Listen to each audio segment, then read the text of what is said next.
Bonjour la psychiatrie du sommeil, je suis le docteur Pierre-Emmanuel Rosier et comme promis, je vais vous présenter une deuxième partie sur les addictions comportementales. Je remercie encore une fois le professeur Christophe Lançon et son équipe pour la psychiatrie du sommeil, tout leur travail. Le professeur Auria Combe, professeur de l'Université d'addictologie à Bordeaux, pour continuer à le faire et à m'accompagner. Jean-Marc Alexandre, son arc au labo Sampsy, qui explore les addictions comportementales depuis des années. La Société française de pédopsychiatrie pour son patronage et encore une fois le Centre hospitalier des Pyrénées, l'hôpital où j'exerce, un hôpital génial dans une région géniale. Venez à Pau, c'est sympa. Je vais vous parler dans cette deuxième partie des addictions comportementales. J'avais fait une première partie sur les addictions à l'exercice physique. Aujourd'hui, je vais vous parler des écrans et de l'addiction aux jeux vidéo. On a des critères depuis les années 90 et Goodman quant à la symptomatologie d'un trouble addictif, avec en premier l'impossibilité de résister à l'impulsion de s'engager dans le comportement. En deuxième, la tension croissante avant d'initier le comportement, le plaisir ou soulagement au moment de l'action et la perte du contrôle en débutant le comportement. Ces critères, j'essaierai de vous les rappeler tout au long de la présentation parce qu'ils sont très importants dans la présentation clinique qu'on a aujourd'hui de toutes les addictions comportementales. Donc, je vous les ai listés sur la gauche, hein. Addiction au jeu d'argent, le premier, addiction au sexe, addiction à la pornographie. J'ai parlé d'addiction à l'exercice physique et aujourd'hui, je vais parler du numérique. L'addiction à l'alimentation, l'addiction au travail. Il y en a certains qui sont addicts au travail. Et d'autres un peu plus singulières comme l'addiction à la méditation. On peut trouver un peu tout en fonction de l'objet de gratification. J'ai commencé par vous faire un petit rappel de contexte par rapport à moi. Mon questionnement sur les écrans, il a commencé assez tôt, déjà du fait de la génération, puisque je suis de la génération Y, donc je suis né avec les écrans, et que ce soit les Simpsons, South Park, le DVD, le mini-disque, tout ça, j'ai connu Coluche, des proches, des chiens, tout ce qu'on a pu connaître sur les 20 dernières années, les inconnus. J'ai connu ça, donc j'appartiens à cette génération qu'on représente en majorité. Quand j'ai fait mes études de médecine, notamment au travers de mon externat, j'ai travaillé sur le plan associatif au Carabin de Bordeaux dans le cadre du tutorat et j'ai vu l'essor des premières technologies, des technologies connectées qui facilitaient l'envoi de documents ou la récupération de PDF. Donc j'ai connu très tôt ce contexte de révolution numérique. Et dans le cadre de mon internat, par la suite, je me suis tôt intéressé au numérique, à Internet en premier lieu dans le cadre de la suicidologie, avec un mémoire sur suicide et Internet, puis dans le cadre de mon diplôme d'enseignement complémentaire en pédopsychiatrie, sur les écrans, sur les troubles du spectre de l'autisme et leurs liens avec les écrans, ou par la suite un projet d'accompagnement en hôpital de jour ou en psychiatrie quotidienne, en pédopsychiatrie quotidienne, autour de la question des écrans. Ayant travaillé en protection de l'enfance et en pédiatrie, je me suis retrouvé à avoir la place singulière des écrans dans les relations, hein, avec des dyades mère-enfant qui se retrouvaient une triade avec l'écran au milieu. Et ça m'a amené à avoir ce travail régulier et à continuer à le mener avec l'équipe du CNRS de Bordeaux, du Labo Sampsi. L'addiction ou trouble de l'usage, pour rappel, c'est en fait une perte de contrôle de l'usage d'un objet, une substance, un comportement, qui était à l'origine une source de gratification. C'est-à-dire que les comportements, les objets de gratification, à la base, ils sont plaisants, ils sont hédoniques. Personne ne consomme ou personne, merci beaucoup, personne, il est sympathique. Personne ne va avoir une relation avec un objet de gratification s'il n'y a pas de plaisir. En fait, l'addiction au trouble de l'usage, c'est une maladie. C'est comme une voiture qui fonce avec les freins cassés. On ne reprocherait pas à quelqu'un dont les freins ont pété de s'être croûté à 130 sur l'autoroute. Bon, s'il savait qu'il avait plus de freins, peut-être qu'il n'aurait pas dû rouler à 130 ou pas rouler en montagne. Elle est liée au système de récompense dans le cerveau, c'est bien démontré avec des effets sur la dopamine. Ça touche une minorité d'usagers d'un objet source de plaisir. C'est-à-dire qu'on sait que pour 100 personnes qui rencontrent un objet de gratification, le risque, c'est que 4 aient une addiction à cet objet. C'est global, il y a des objets qui sont plus addictogènes que d'autres, mais la majorité du temps, c'est 4%. Ça impacte de nombreux domaines de la vie du malade, social, familial, psychique, physique. Et on a un signe objectif, visible par le patient et par les autres, c'est la rechute. C'est-à-dire qu'un patient qui a une maladie addictive, il n'a pas de problème à arrêter, il a un problème à ne pas recommencer. Cette rechute, elle peut être vue par le patient et par les autres. Et dans le cadre des maladies chroniques, elle doit être identifiée ayant une fréquence, une durée, une intensité, pour permettre au patient, en termes d'empowerment, de capacité d'agir, de pouvoir reprendre le contrôle de sa maladie, d'être en rémission. Un symptôme clé, par contre, vécu par le patient à l'intérieur de lui-même, le craving, cette envie irrépressible d'avoir un comportement alors qu'on sait qu'on ne devrait pas le faire. cette envie, besoin. C'est un symptôme psychiatrique transnosographique qu'on retrouve un peu tout le temps. On sait qu'on ne devrait pas acheter ça, ça nous passe par la tête, on se dit bah, je l'achète pas et puis on passe à autre chose. Le problème dans l'addiction, c'est que la perte de contrôle et les impacts neurobiologiques que ça a causé ou neurocognitifs vont amener à perdre le contrôle très régulièrement sur un objet. La plupart du temps, les gens ont eu l'addiction centrée sur un objet, mais le reste du temps, ils ont du contrôle de leur vie de tous les jours. Et on a des critères diagnostiques qui sont reconnus dans le DSM ou dans la classification internationale des maladies. Un schéma assez simple, on peut tous avoir l'usage de n'importe quoi de façon normale, hein, banale, un usage sans addiction. Par contre, comme je vous le disais, une minorité d'usagers avec des vulnérabilités individuelles va avoir une perte de contrôle sur cet objet. Suite à ça, quand il y a la perte de contrôle, apparaît le symptôme dont je vous parlais, le craving. Ce craving, lui, est très très lié justement à cette perte de contrôle. On sait que ce craving, ça a été démontré notamment par les travaux du professeur Oriacombe, sont très sensibles aux stimuli environnementaux, des cues généraux, mais encore plus aux cues personnalisés, aux stimuli personnels. On va pas avoir le même craving, on va pas avoir le même ressenti en fonction de la situation dans laquelle on se retrouve par rapport à l'objet. On sait aussi que les comorbidités psychiatriques vont avoir un impact important sur le craving. C'est pour ça que les pathologies duelles ont trouvé une existence dans la nosographie française. La perte de contrôle répétée, malgré les conséquences, justement les conséquences de l'usage, ce qui était la base de la toxicologie, alcoolologie, tabacologie. Maintenant, on parle d'addictologie, puisque la conséquence, en fait, c'est de la médecine somatique. C'est pas l'intérêt de l'addictologie. L'addictologie, elle s'intéresse au craving et à la rechute. C'est-à-dire que s'il y a du craving, là où il y a la perte de contrôle, il y a des conséquences. Le patient va être en rémission. Donc, dans le cadre de l'addictologie, c'est l'abstinence. Mais on se pose la question de l'abstinence quand c'est une addiction comportementale. Quelqu'un qui a une addiction à la sexualité, on va lui proposer quoi? L'abstinence? Je me retrouverais mal, moi, à proposer ça. J'ai une blouse, j'ai pas une tenue d'évêque. Donc, l'abstinence ou la rémission dans la maladie chronique est le but. Le problème, c'est que quand cette abstinence, cette rémission est impactée par le craving, qui va être massif et qui va aller entamer les capacités du patient à mettre en place son changement de comportement, on va se retrouver avec une rechute liée au craving. Donc, je pense que c'est assez important d'avoir en tête que l'addictologie moderne, elle est basée sur deux choses. Un symptôme clé, le craving, besoin irrépressible d'avoir le comportement alors qu'on sait qu'on ne doit pas le faire, ce qui va favoriser les usages et les rechutes. Donc, ce symptôme clé, le craving, c'est la base de toutes nos psychothérapies actuelles, centrées notamment en thérapie cognitivo-comportementale. Dans le cadre des écrans et de l'addiction globalement, tout objet est source de gratification dont les écrans peuvent potentiellement donner lieu à des problèmes. Il y a une pratique excessive, donc tous les usagers peuvent être concernés, et là on a des conseils d'usage et de régulation. Mais ça peut aussi amener chez une minorité à addiction ou trouble de l'usage. Donc c'est une maladie neurologique basée sur le système de récompense du cerveau. Ça concerne, comme je disais, une minorité des usagers avec un modèle de vulnérabilité individuelle sur laquelle la recherche se penche beaucoup, et ça requiert une prise en charge spécifique. On a un modèle de maladie chronique où l'addiction est dans une équation, le craving multiplié par la rechute. Le craving, il peut être cognitif, comportemental, émotionnel, physiologique. Ça peut être des pensées, ça peut être des ressentis, ça peut être des comportements ou des vécus internes avec des chauds froids, des modifications, des sueurs qui vont amener à penser à l'objet de gratification. Comme dans toute maladie chronique, ça peut s'auto-évaluer par le patient, et ça doit s'auto-évaluer. Entre 0 et 10, on peut avoir des carnets d'automesure qui permettent de modifier les comportements. La rechute, c'est un temps, une intensité, une fréquence. Plus on va aider le patient à moduler son craving, plus il va être capable de moduler lui-même la durée, l'intensité et la fréquence des rechutes, jusqu'à reprendre la mesure là où il avait perdu le contrôle.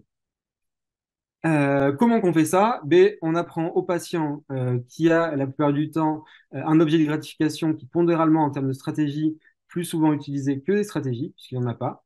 On remet à l'équilibre et on apprend au patient à avoir de nouvelles stratégies qui vont lui permettre en cas de stress, en cas de situation de haut risque, en cas de situation affective négative, où il avait par le passé l'usage de l'objet de gratification, à mettre d'autres stratégies en place. Donc la psychiatrie du soleil, et je le remercie, on fait pas mal de vidéos sur les thérapies cognitivo-comportementales de troisième et quatrième vague, la thérapie ACT, tout ce qui est du mindfulness. Nous, on travaille sur l'activation comportementale aussi, le fait de travailler sur les thérapies d'estime de soi, la cohérence cardiaque, l'automesure, comme je vous le disais.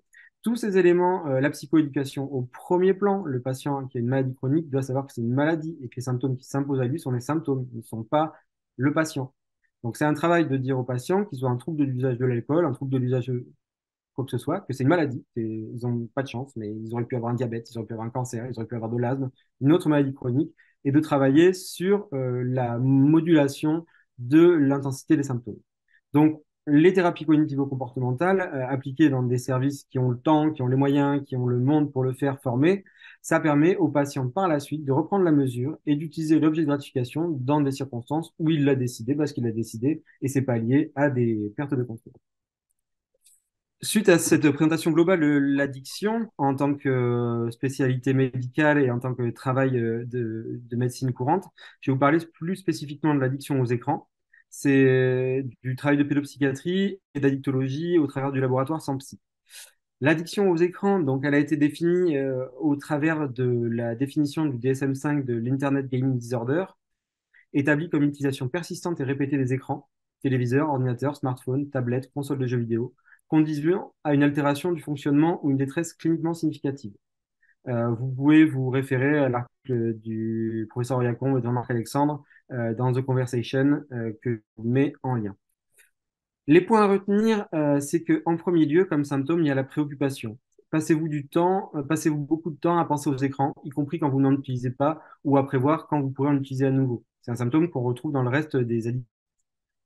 Les classiques symptômes de neuroadaptation que sont le sevrage et la tolérance. Quand vous n'utilisez pas l'objet, est-ce que vous sentez des symptômes et est-ce que vous êtes obligé d'utiliser de plus en plus l'objet de gratification pour avoir le même effet qu'au début? Ça s'applique aussi aux écrans. La perte de contrôle, avez-vous l'impression que vous devriez utiliser moins d'écran, mais que vous n'avez pas réduire votre temps d'écran? La perte d'intérêt, avez-vous perdu l'intérêt ou réduit votre participation à d'autres activités, tant pour vos loisirs, vos amis, à cause des écrans? On voit quand même que ces éléments-là, qui retirent de l'activité du patient ou de l'intérêt pour son quotidien, sont très importants dans les écrans chez les ados. Poursuite malgré des problèmes. Avez-vous continué à utiliser l'écran tout en sachant que cela a entraîné chez vous des problèmes? Ne pas dormir assez, être en retard à l'école, dépenser trop d'argent, se disputer, négliger des choses importantes à faire. Mentir, dissimuler. Vous arrive-t-il de cacher aux autres, votre famille, vos amis, à quel point vous utilisez les écrans ou de leur mentir à propos de vos habitudes d'écran? Et ensuite, soulager une humeur négative. Utilisez-vous des écrans dans le cadre de problèmes personnels pour soulager une humeur indésirable avec l'impuissance, la culpabilité, l'anxiété, la dépression. Et le dernier, c'est les risques ou les conflits, risquer ou perdre des relations ou des opportunités. Avez-vous mis en danger ou perdu une relation affective importante, un travail ou des possibilités d'études à cause des écrans? Et la présence d'un certain nombre de critères. Si vous avez à lire des choses sur le sujet, c'est tous les travaux que je vous mets en lien, notamment de l'équipe de Bordeaux. Après, il y a plein d'autres choses, mais là, c'est le travail universitaire fait par un labo CNRS, donc nos impôts à tous, sur cette question importante de l'addiction aux écrans. Après, vous trouverez plein d'autres choses hein, qui sont plus polémiques dans la littérature pour faire vendre des bouquins. Là, ils sont pas là pour vendre des bouquins ou des articles, ils sont là pour la science et pour vous permettre de connaître des choses. Donc, je vous y renvoie, c'est vachement intéressant et c'est du beau boulot depuis des années. Si vous avez un autre truc et que vous avez du temps à passer et que vous y intéressez, vous allez sur le site Math Digital. Là, c'est la même chose. C'est l'INSERM. C'est le travail qu'ils ont fait pour informer sur la question. C'est hyper bien fait. Il y a plein de capsules, il y a plein de vidéos. Donc, c'est du matériel pour avoir des informations. Il y a des infographies. Super. Et moi, là, je vais vous présenter, suite à ça, donc mon travail sur la question de l'addiction aux écrans. Donc, je vous parlerai d'hyperconnexion, d'hyperexposition et d'addiction. Je remercie la SFP2A et mon hôpital de jour d'Addicto qui m'a permis de développer aussi à l'hôpital tout ce travail-là. Qu'est-ce que c'est qu'un écran? Parce que je suis psychiatre, alors je suis pas psychanalyste, mais je m'intéresse un peu aux définitions des mots. Un écran, c'est un panneau, une enveloppe ou une paroi destinée à protéger de la chaleur d'un élément. C'est aussi un objet interposé qui dissimule ou protège. C'est la surface sur laquelle se reproduit l'image d'un objet. Pour les psychanalystes notamment, le souvenir écran, ça fait partie des premières leçons de Freud sur le refoulement. On le sait aussi qu'aujourd'hui, un écran, c'est un appareil numérique sur lequel sont affichés des caractères, les illustrations, les données ou les résultats d'opérations effectuées sur un matériel électronique. Donc la question, c'est quels sont les écrans de notre quotidien? Quand on regarde les écrans, aujourd'hui, on a quoi? La télé du salon, l'ordinateur personnel, le smartphone dans la poche, la console de jeu ou l'ordinateur de jeu si on est un gamer. Des fois, on va au cinéma, après le Covid, le cinéma quand même, mais on y va quand même, et allez-y, c'est cool. Et la tablette. On a tous ces outils disponibles à la maison, voire tous en même temps. Bon, on ne peut pas être au cinéma avec tous les outils, mais encore que, on peut faire pas mal de choses. Quand on se pose la question du nombre d'écrans au sein d'un foyer, on voit qu'il y avait eu des études, notamment Junior Connect en 2018, où on avait 5,5 écrans en moyenne par foyer. Donc ça, c'était les chiffres du CSA, maintenant Arcom. 92% des foyers ont un écran, 93,4% des foyers ont une télévision, 48,2% des foyers ont une tablette et 85,4% des foyers ont un ordinateur. Ça, c'était en 2018. Là, les chiffres de Junior Connect 2022 et leur chiffre enseignement clé, c'est que les 13-19 ans possèdent en moyenne 3 écrans personnels contre 1,6 chez les 7-12 ans, avec le smartphone en tête de liste. Internet est devenu le média numéro un pour regarder des vidéos, échanger avec les proches, écouter de la musique ou jouer aux jeux vidéo. 6 heures par semaine pour les enfants de moins de 6 ans, 9 heures par semaine pour les 7-12 ans et près de 18 heures par semaine pour les 13 ans et plus. Par contre, on voit positif dans leur étude, c'est que les jeunes, ils vont toujours lire des revues et toujours s'intéresser à tout ce qui est de la presse. C'est l'Ipsos s'est amusé à parler d'une génération d'ado-l'écran. Voilà, merci l'Ipsos, c'est sympa. Ce qu'on avait dans les données intéressantes des dernières années, et là je vous envoie vraiment vers le travail de Santé publique France et de la cohorte ELF, ils ont pris un certain nombre d'enfants qui sont nés en 2011 et depuis ils les suivent et ils découpent leurs dossiers médicaux, font plein d'études dessus pour savoir comment évoluent les enfants de cette année-là. Et on voit que par rapport aux écrans, ils ont fait un travail très intéressant sur les écrans et qui a une valeur scientifique. La fréquence de l'exposition aux écrans des enfants varie dans les études des enfants de 2 ans. Elle varie selon le niveau de diplôme et la catégorie socio-professionnelle des parents, le niveau de revenu du ménage, la taille de la fratrie, mais aussi l'âge des parents. La prévalence d'exposition à 24 mois à la télévision était de 60,7%, donc 70%, 2 tiers de la population.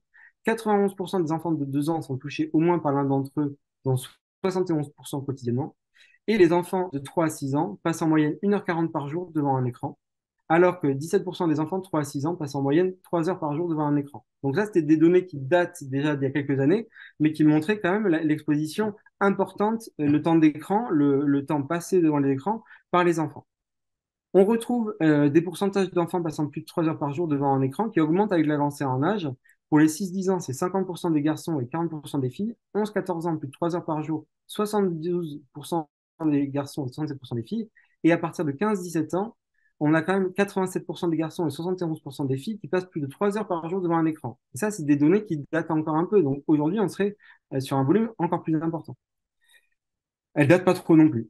D'après vous, quel est le taux d'enfants entre 7 et 12 ans qui ont un smartphone en France? Eh bien, on sait que 77% des 11 ans et plus détiennent un smartphone et que 84% des 13 et 19 ans ont un smartphone.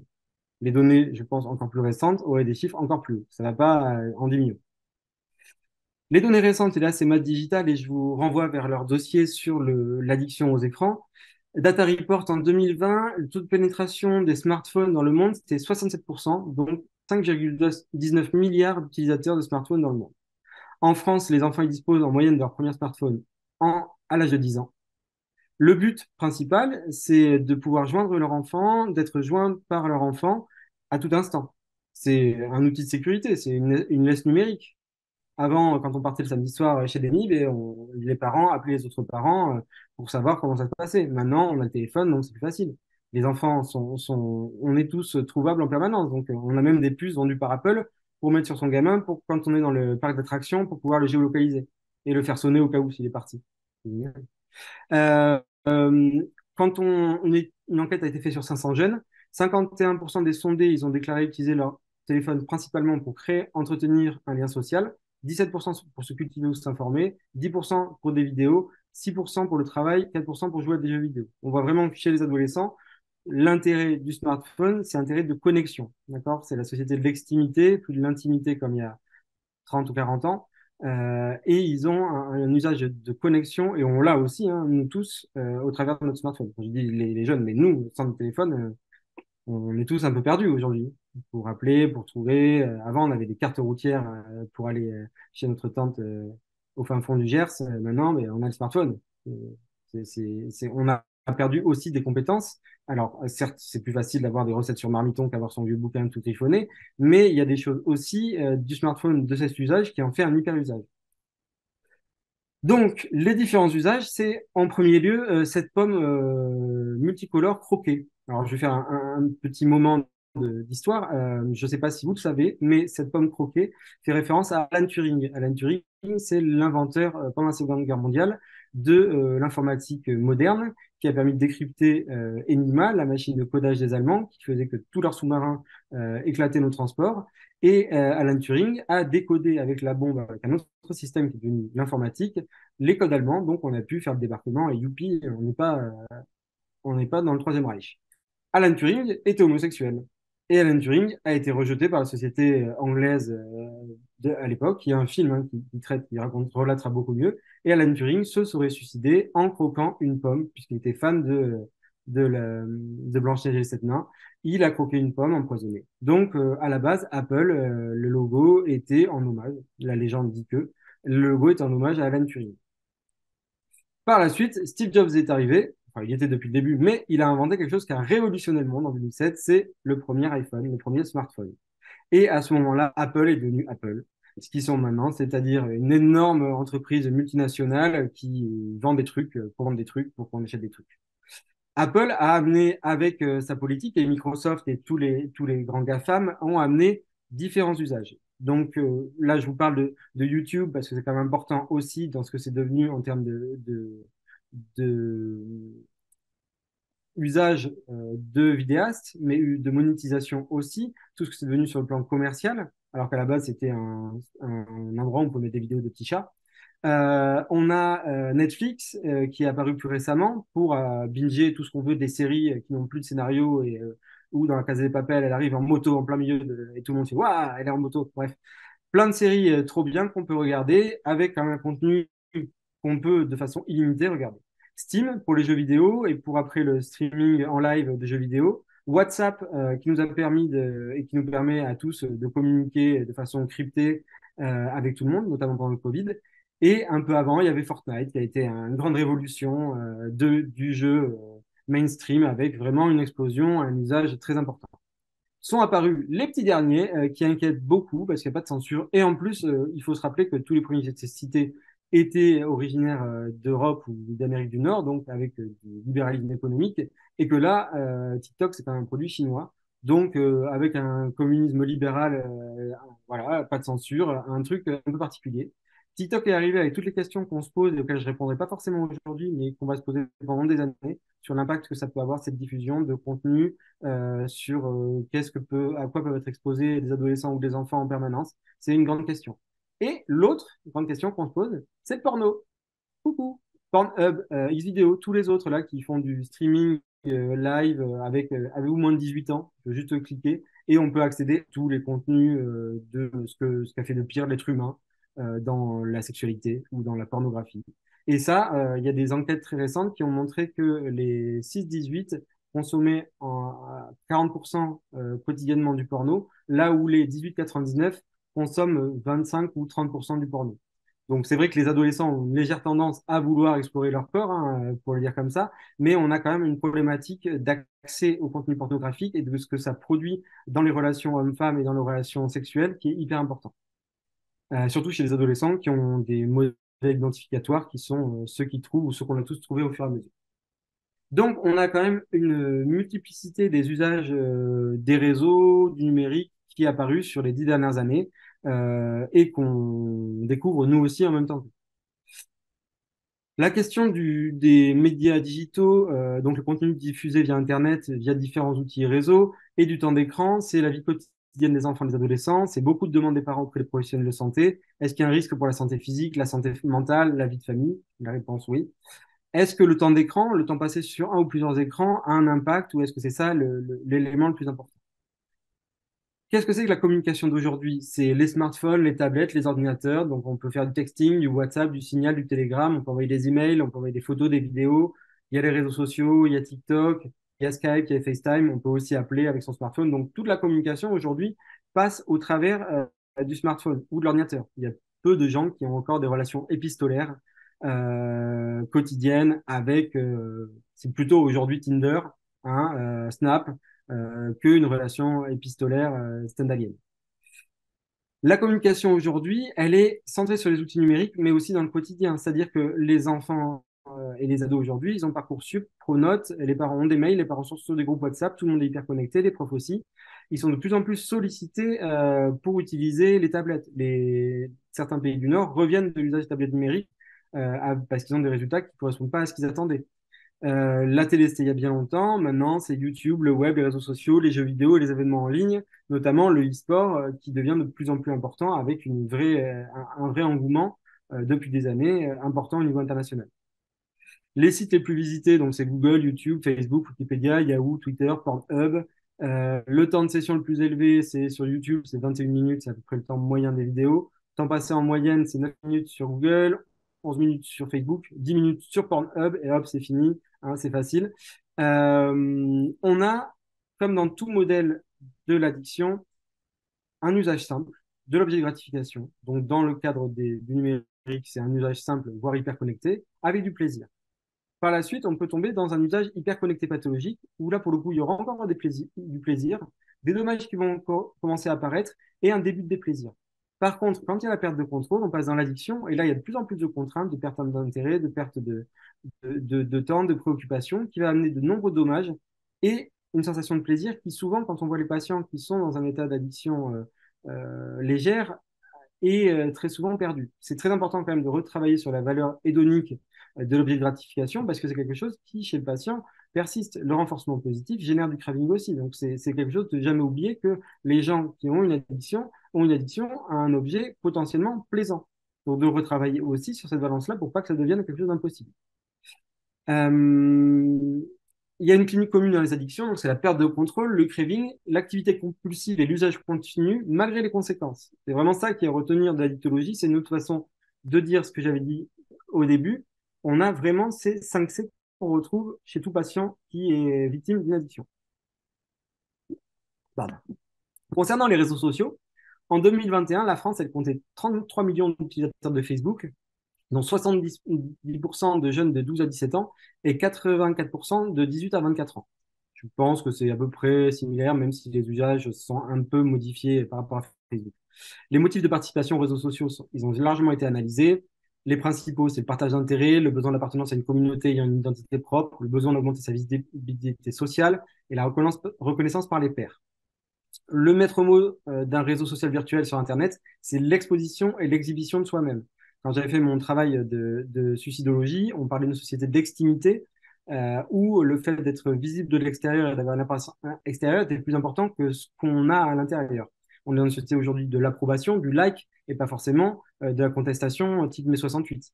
On est dans la société teenage movie américaine où il faut être popu. Être dans la controverse ou être dans la discussion, c'est pas forcément ce qui est intéressant aujourd'hui. Je renvoie à Cyril Hanouna, hein, et à tous ceux qui se passionnent pour ces débats. Selon Data Report, la durée moyenne de connexion à Facebook était en 2020 de 1,5 heures par jour et la majorité des utilisateurs utilisaient cette plateforme pour rester en contact avec leurs amis et leur famille. Alors possiblement, quand ils analysent ça, ils voient Messenger comme étant Facebook, puisque c'est une des extensions, donc beaucoup de gens utilisent Messenger sans utiliser forcément Facebook. Il y avait 51% des interrogés qui déclaraient passer au maximum 1 heure par jour sur Facebook. Par contre, il y en avait 12,4% qui se connectaient plus de 4 heures par jour sur Facebook. Là encore, se posait la question de l'addiction à Facebook et ils ont conclu. Quand ils ont suggéré cette addiction à Facebook, ils ont repris 6 critères. Penser en permanence à Facebook, le besoin de se connecter de plus en plus longtemps, l'amélioration de l'humeur grâce à la connexion, l'irritabilité en cas de connexion et de sevrage, en cas d'impossibilité de connexion, donc du sevrage, la réinstallation rapide du trouble après une période de sevrage, donc les rechutes, le conflit avec autrui en raison d'utilisation, le besoin irrépressible d'utiliser Facebook. On a les mêmes choses pour TikTok, Twitter, Tinder. Quand ça avait été évalué en Allemagne en 2015, sur un échantillon de 185 étudiants, il y avait 4,5%, c'est les chiffres qu'a retrouvé les différentes études. On est aux alentours de 4,7% dans les addictions aux écrans ou d'addictions numériques. Et 4% en France à l'époque. Donc c'est 4,7% pour les addictions, les cyberaddictions. Donc la cyberaddiction, c'est tout ce qui est de l'addiction sans substance comportementale qui englobe l'outil informatique ou le smartphone. Donc, c'est les jeux vidéo, les réseaux sociaux, les jeux de hasard et d'argent, l'activité sexuelle en ligne, les achats compulsifs, les formes de communication synchrone et asynchrone, email, réseaux sociaux, webcam. Il y a des gens qui sont addicts à X. Alors, ils sont addicts à Twitter, mais dire addict à X, c'est un peu plus sympa. Et le binge-watching de séries. Est-ce que quand on se tape toutes les saisons de Game of Thrones en une semaine, on n'a pas une petite addiction quand même? Surtout pour voir la fin. Bref. Euh, Il y a une clinique comportementale qu'on arrive à retrouver en pédopsychiatrie, c'est que le smartphone ou l'outil numérique, ça peut être considéré comme un cordon ombilical psychosocial, une extension du I-soi, un doudou virtuel à composante tactile, de la communication en temps réel, un objet de réassurance et de vérification immédiate, parce qu'on est tous là, on nous dit quelque chose, on va aller sur Internet vérifier si c'est vrai, on pense un truc, on vérifie. Attention au biais de confirmation, parce qu'en fonction de ce qu'on tape dans l'algorithme, ben, on va plus facilement trouver des choses qui sont dans le sens de ce qu'on pense. Donc, Internet et les algorithmes de l'alphabet de Google ne favorisent pas en fait la critique. Ça favorise aussi les recherches en fonction de comment vous faites la recherche. Et votre cerveau lui-même va aller confirmer, ah, on voit deux ou trois lignes, deux ou trois en-têtes dans la page de Google, on dit, ah, mais c'est bon, j'avais raison. Bref.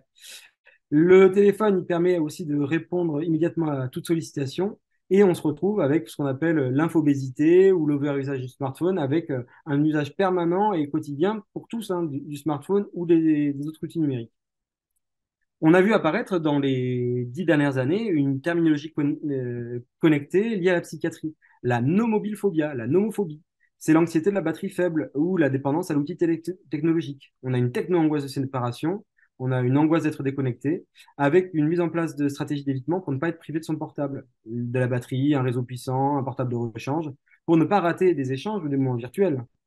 Cette nomophobie, elle a été identifiée par Clayton et son équipe en 2015. C'est des symptômes psychiatriques et physiques avec, si impossibilité de répondre à l'iPhone, une augmentation de la fréquence cardiaque et de la pression artérielle du patient, des sensations d'inconfort, une anxiété et une diminution des performances cognitives. Du fait d'avoir peur de louper une relation qu'on aurait pu avoir ou un moment partagé au travers du téléphone. Il y a des critères comportementaux, c'est d'être sans son smartphone, d'oublier en partant à l'école ou au travail, ça panique le patient. Voir sa batterie mourir, ça panique le patient. Pas avoir de réseau, ça panique le patient ou la personne. La première chose que vous faites en arrivant quelque part, c'est de trouver une prise pour éventuellement charger votre smartphone et ou du Wi-Fi. Ou quand vous rentrez en cours dans une salle, vous repérez assez rapidement l'endroit où il y a la prise dans la salle pour aller la truster. Quand on vous demande votre chargeur, vous hésitez par peur de ne plus le revoir, hein, au cas où. Bon, ça arrive souvent, même au-delà, hein, parce que souvent, on ne voit pas les chargeurs, ils disparaissent. Et entendre son smartphone sonner ou vibrer et ne pas pouvoir répondre, ça engendre un état d'anxiété. Le smartphone devient la clé USB mentale et on n'arrive pas par soi-même, pour soi-même, à retrouver des informations. Un dysfonctionnement de smartphone vous inquiète comme si votre enfant était malade, comme un Tamagotchi. Vous ne pouvez pas dormir sans votre smartphone près de vous ou contre vous. Et avoir l'écran cassé de votre téléphone, ça vous inquiète, mais vous hésitez vraiment à aller le faire réparer par crainte d'être séparé de lui et de louper quelque chose dans les 3 heures. Un appel, un décès, une notification importante de France Info, Emmanuel Macron qui parle, le Covid, bon bref. On en est tous là, on est tous en difficulté quand on doit faire une mise à jour un peu trop longue pendant plein de trucs. Bref, la nomophobie. On a aussi les zombies. Donc ça, c'est la contraction des zombies et des smartphones. C'est 6 utilisateurs sur 10 qui décollent pas les yeux de leur téléphone en traversant la route. Alors c'est encore plus dans les pays asiatiques. Il y a près de 10% des accidents corporels qui sont liés à l'usage du portable, hein, c'est quand même important en termes de sécurité publique, le téléphone. Il y a des applications alertant d'un danger en Corée du Sud, c'est-à-dire ça vous dit attention, attention, il y a des voitures. Dans certains pays, en Allemagne et en Israël, il y a des bandes lumineuses au sol qui sont connectées au feu. Quand le feu est rouge, on n'est pas obligé de regarder au-dessus, on peut regarder par terre et voir que c'est rouge. Il est bien ce monde. Bref. On a aussi le phubbing. Ça, c'est du smartphone et du snobbing. Donc, c'est télesnobé. On ignore des personnes physiquement présentes en consultant son téléphone plutôt que de communiquer avec elles. Alors, avant, quand on avait quelqu'un en face, on pouvait tourner la tête, ça faisait un peu chelou. Maintenant, on a juste à baisser la tête et à avoir l'air hyper capté par son scrollage. En plus, on scrolle comme ça, hop, hop. On a l'air hyper occupé et hyper actif. Et là, la personne évite le contact. C'est au restaurant, dans la rue, en réunion, dans un dîner, en voyage, dans le métro à Paris. Dans 22% des cas, quand même, ça signifie chez la personne qui a usage du phubbing des problématiques dans l'interaction sociale et dans la relation. Ça peut aussi être quelque chose qui peut protéger, par exemple, des adultes TS de leur hypersensorialité et on connaît la large place des écrans pour moduler aussi le rapport au quotidien. Donc, ça peut, dans tous les cas, les écrans ont aussi un intérêt. Je en reparlerai. Le fait de sliphoner, c'est le sleeping smartphone, c'est que les gens, nous tous, hein, on a notre réveil sur notre téléphone, donc on dort avec notre téléphone qui est pas en mode veille, on l'éteint pas, on n'éteint plus nos téléphones d'ailleurs, à quoi ça sert? Quand on était jeune, moi, quand j'étais jeune, les téléphones s'éteignaient, là on n'éteint plus, on rallume plus, ça va être chiant. On dort avec le smartphone à côté de soi ou sous son oreiller, avec des gentilles petites ondes toute la nuit qui passent jusqu'à la borne Wi-Fi. Oui, oui, on ne sait pas encore, hein, on a des taux d'ondes qui sont de nos sociétés savantes, mais on a des smartphones depuis 2007. Donc, d'ici à ce que dans quelques années, il y a des trucs et qu'on fasse comme pour l'amiante, on nous dise, oh là là, en fait, on s'était trompé. Voilà. Bref, on s'endort avec, on gère ses insomnies avec, et on a une architecture, et c'est connu, du sommeil qui est perturbé notamment par les téléphones. Si on se réveille et qu'on regarde son téléphone, on a des ondes qui réveillent le cerveau, et donc on a encore plus de mal à s'endormir, même si on regarde des petits chats. L'atasagoraphobie, c'est le besoin d'être rassuré en permanence de l'affection portée par ses amis. Si on n'a pas de SMS, de WhatsApp, de partage, de retweet, de commentaires sur les réseaux sociaux, on se sent mal. Ça induit du stress, des interprétations, avec des signes neurovégétatifs, une moiteur des mains, une sueur, une sécheresse buccale, une tachycardie. Et c'est souvent associé à un problème d'estime de soi, une immaturité affective et un abandonnisme. On voit bien que on retrouve aussi des types d'agoraphobie. Alors on le reconnaît encore plus dans ce qui s'appelle les hikikomori, les conduites de réclusion, les no-life, ces jeunes ados ou adultes qui ne sortent plus du tout de chez eux, notamment en Asie, mais on en a aussi en France. On retrouve aussi des situations vraiment pathologiques liées à des troubles des interactions sociales, il y a des pathologies qui ressemblaient avant aux troubles paniques avec l'agoraphobie qui sont centrés aussi sur l'usage et des outils numériques. Les risques connus et bien connus et qui sont importants à dire, c'est que utiliser trop d'écran, trop régulièrement, trop près des yeux, ça altère le sommeil. Parce que les diodes colorées de l'écran, elles altèrent l'architecture du sommeil. Donc, avant de coucher, c'est une heure avant, on n'utilise plus d'écran. Pas d'écran de smartphone dans la chambre, pas de télé dans la chambre, pas de tablette sur les genoux pour regarder une série, et encore moins une heure avant de vouloir s'endormir. Sinon, ça ne fonctionnera pas. Et ça ne fonctionnera pas juste ponctuellement, c'est dans le temps. En fait, ça va altérer qualitativement et quantitativement votre sommeil. Sur le plan physique, il y a des troubles de la vision avec des syndromes de l'œil sec qui sont connus, des troubles musculosquelettiques lorsque l'usage prédominant du pouce ou d'un seul doigt devient important. On retrouve des gamers qui ont des problèmes au niveau, comme les pianistes, hein, qui ont des problèmes de tendinite. Certains chercheurs disaient même que, à force de scroller, peut-être que l'humanité se retrouverait avec un plus gros pouce dans une cinquantaine d'années, avec un changement épigénétique sur la forme du pouce pour mieux scroller. Bon, on sera peut-être là. Des douleurs cervicales, des douleurs de poignet. Le retentissement psychologique, l'impact des écrans est bien connu, avec des troubles de la concentration, des troubles de l'attention, de l'anxiété, de la tristesse. Il faut savoir que les écrans qui sont utilisés en permanence à la maison, que ce soit les smartphones, les télés, ça impacte la qualité de l'architecture cognitive de l'enfant et de l'adolescent. Il faut éviter, voire proscrire les écrans le matin avant l'école, les écrans au moment des repas et les écrans au moment des interactions ou avant le coucher. C'est-à-dire qu'avoir la télé allumée avec Anna pour bouffer le soir, c'est pas un moment d'interaction. On sait que ça diminue la qualité du langage, la qualité émotionnelle, la qualité de toutes les connexions synaptiques de l'enfant et de l'adolescent. On est encore en train d'étudier comment, mais le problème c'est le contenu, la qualité. C'est que faire des études expérimentales avec du contenu, ben, c'est un peu particulier. Parce que prendre un groupe d'enfants et leur faire voir que des trucs débiles pendant 8 heures par jour pour démontrer que ça altère par rapport à d'autres enfants qui ne le regardent pas, ça serait un petit peu particulier dans le protocole de recherche. Mais on peut trouver des populations où on a une exposition à certains éléments. Mais on avance un petit peu aussi sur le design des études. Les risques, c'est comme je vous disais, les accidents de la route. Évitez d'user votre téléphone sur la route au risque de vous retrouver plus rapidement là-haut. Les accidents de la voie publique, certains patients ressentent des notions de vibration et de sonnerie fantôme. Qui n'a jamais entendu sa sonnerie sur le téléphone de quelqu'un d'autre en pensant avoir reçu un texto? C'est pathologique pour certains. Il y a des conséquences de la nomophobie par rapport à cette anxiété de ne pas avoir de téléphone. Et donc, on a des éléments aussi dans le cadre d'une addiction technologique. Si vous voulez tester et savoir si vous êtes addict à votre smartphone, il y a l'échelle IAT sur les smartphones. Vous tapez IAT smartphone sur Google et vous retrouvez ce questionnaire assez facilement pour pouvoir le passer et savoir si vous avez une addiction à votre smartphone. Et après, vous pouvez chercher un centre de soins pour vous aider, vous travailler, vous regarder. Et je vous en parlerai un peu, mais vous pouvez utiliser cette échelle pour voir dans votre famille s'il y a cette addiction ou des éléments symptomatiques. Des conseils de réduction des risques et des dommages, de supprimer les notifications comme les sonneries, les vibrations, les alertes, les flashs lumineux. De toute façon, ça a été démontré que même si vous enlevez toutes les notifications de votre téléphone, vous irez de façon habituelle, toutes les 15 minutes, 20 minutes, voir si pas, par hasard quelqu'un vous a contacté. L'avantage quand on est au fin fond de la Lozère ou d'un patelin où il n'y a pas de connexion, c'est que là, bon, ben, on se résigne. Il ne faut pas répondre toujours immédiatement aux sollicitations, couper les notifications, c'est très important. Ne pas forcément tout vérifier avec son smartphone lors d'une discussion parce que ça limite en fait votre capacité à mémoriser ou à avoir de la recherche mnésique. La nuit, mettez votre smartphone en mode night shift. Si vous le consultez, ça diminuera l'impact des ondes lumineuses.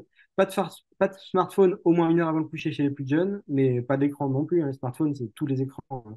Smartphone, c'est tablette ou ordinateur. Pas d'écran le matin et pendant les repas, comme je vous disais, ça nuit de façon qualitative et quantitative à la qualité des interactions et donc à la qualité du langage, à la qualité de la compréhension de l'autre. Et ne pas oublier que le smartphone, c'est pas un doudou. C'est un objet mercantile. C'est fait par des gens, des vendeurs de machins qui veulent vendre du machin. Donc, si vous trouvez ça super utile, comme le dit souvent Jean-Marc, si c'est gratuit, c'est vous le produit. Ils sont tout le temps en train de repérer grâce à leurs cookies. Ils ont appelé ça des cookies, c'est trop mignon. Ils sont toujours en train de repérer toutes vos données et puis c'est revendu aux enchères à qui mieux mieux de vos données personnelles. Donc ça, c'est aussi quelque chose à avoir en tête. Un smartphone, encore plus chez un enfant, chez un adolescent, vous lui donnez un accès potentiel à tout, à mettre ses données partout. Et déjà que nous, on est adultes, peu, on ne connaît pas beaucoup hein, du deep web, du dark web, de tout ce qui se fait même dans le web de nos données. On met les adolescents et les enfants là-dedans. Pour rouler, en fait, il faut avoir le permis de conduire. Pour aller essayer d'apprendre des choses, il faut normalement le bac. Dans nos sociétés, on apprend normalement les usages. Là, on n'a aucun apprentissage avec quand même un monde immense, vraiment, vraiment immense, qui s'ouvre à eux. Ne pas oublier d'inverser les couleurs de votre smartphone en allant vers des tonalités foncées, utiliser le haut-parleur ou les oreillettes, sauf dans les transports en public, c'est hyper chiant, les gens qui ont tout le temps leur visio avec le haut-parleur et on entend toute leur discussion. Limitez l'utilisation de votre smartphone lorsque vous êtes seul avec vos enfants, en famille ou en réunion, en cours, au cinéma, en théâtre, entre amis. Quand vous n'avez pas besoin de votre smartphone, essayez de le poser, de le mettre dans une boîte, de ne pas être avec les notifications pendant que vous êtes en relation duel avec quiconque. Dans une relation sociale ou professionnelle,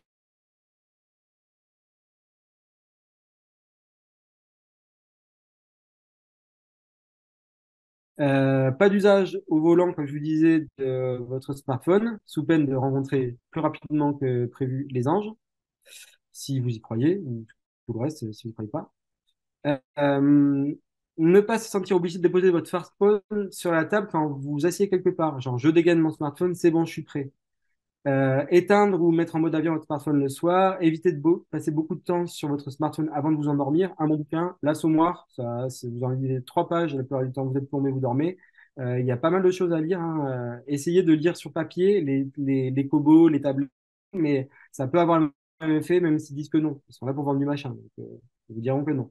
Ne pas se précipiter sur son smartphone durant une insomnie, ça je vous assure que c'est prouvé, ça améliore la qualité du retour du sommeil et la durée.